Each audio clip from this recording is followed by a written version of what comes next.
Mobil ambulan yang seharusnya dipakai mengantar pasien di Aceh, ambulan justru dipakai untuk mengedarkan narkoba jenis sabu.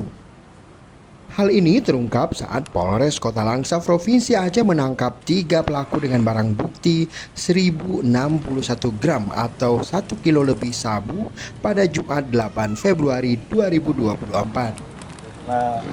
Ketiga pelaku yang ditahan masing-masing AM, IS, dan MU.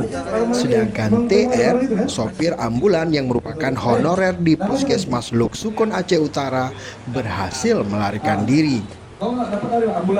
Mereka ditangkap saat tengah melakukan transaksi narkoba di wilayah Kabupaten Aceh Timur untuk diedarkan di wilayah Kota Langsa.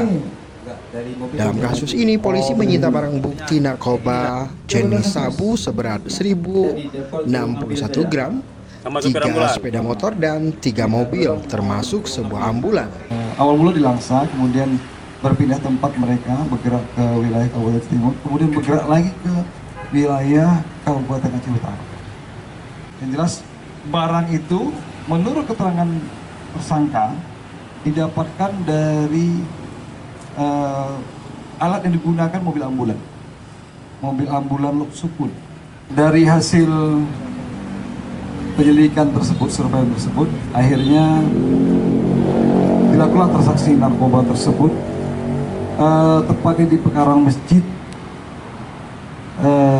Juluk, Desa Belangpau, Kecamatan Juluk, Kabupaten Timur. Dan dari hasil penggeledahan barang bukti 1 paket besar sabu. Polisi masih memburu sopir ambulan yang diduga digunakan untuk membawa sabu dari Aceh Utara ke Aceh Timur. Dari Langsa, tim liputan Aceh Video.